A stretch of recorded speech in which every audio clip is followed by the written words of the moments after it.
Departemen Pelayanan Anak-anak Uni Indonesia Kawasan Barat mempersembahkan.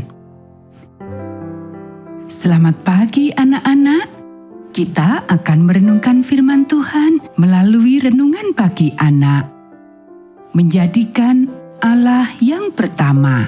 Hari ini tanggal 22 Agustus.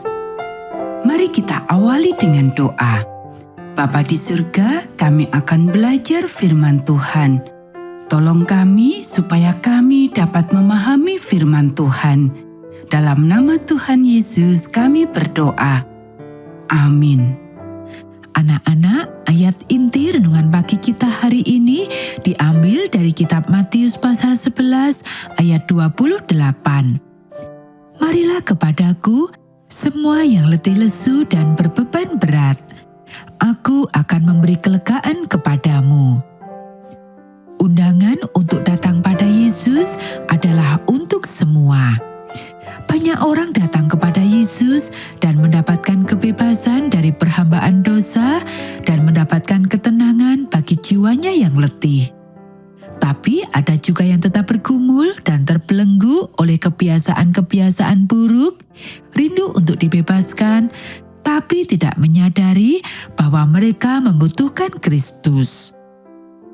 Anak-anak, dalam Youth Instructure yang lama, Miss Laura Clemens menceritakan sebuah cerita yang mengilustrasikan kondisi mereka yang sangat menyedihkan.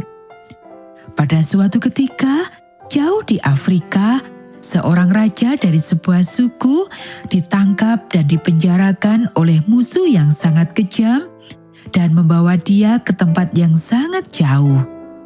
Di sana dia dirantai pada sebuah balok besi yang sangat berat, tapi diberi kebebasan untuk bergerak sesukanya.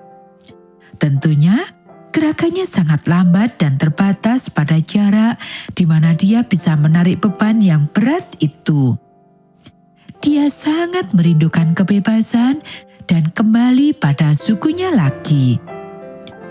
Pada suatu hari, ada seorang Eropa yang sedang mengadakan perjalanan dan melewati tempat itu, melihat orang yang malang itu dan merasa kasihan.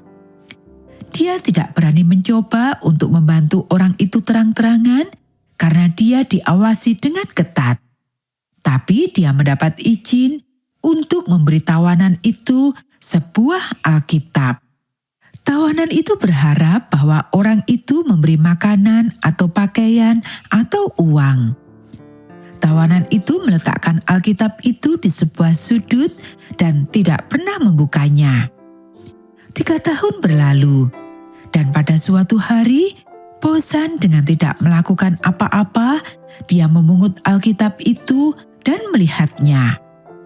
Tiba-tiba dia merasakan ada sesuatu yang keras di bagian belakang kulit Alkitab itu. Dia merabanya dan menariknya. Dan apa itu menurutmu? Adalah sebuah kikir. Pelan-pelan dia menuju hutan dan mulai mengikir rantainya. Dia bekerja dan bekerja sampai akhirnya rantai itu putus dan dia bebas. Segera dia bertujuan pulang ke rumah, mengadakan perjalanan malam supaya tidak kelihatan. Dan tidak lama dia selamat tiba di rumahnya lagi. Tapi pikirkan, dia seharusnya sudah bisa bebas 3 tahun yang lalu. Dia sudah menyia-nyiakan 3 tahun perbudakan hanya karena dia tidak melihat dalam buku itu. Anak-anak, apakah kamu terikat oleh kebiasaan buruk? Apakah kamu diperhamba dosa? Yesus mengundang kamu untuk datang padanya. Dia adalah jalan, kebenaran, dan kehidupan, dan Dia akan memberimu ketenangan. Tidak cukup hanya memiliki sebuah Alkitab. Kamu perlu membaca Alkitabmu dan menemukan Kristus di dalamnya. Hanya Kristus yang bisa membebaskan kamu. Anak-anak, demikianlah renungan pagi kita hari ini. Mari kita akhiri dengan doa. Bapa di surga, terima kasih kami sudah belajar firman Tuhan. Tolong kami supaya kami selalu rajin membaca Alkitab. Kiranya Tuhan memberkati kami hari ini saat kami belajar, bermain, dan membantu orang tua. Dalam nama Tuhan Yesus kami berdoa. Amin.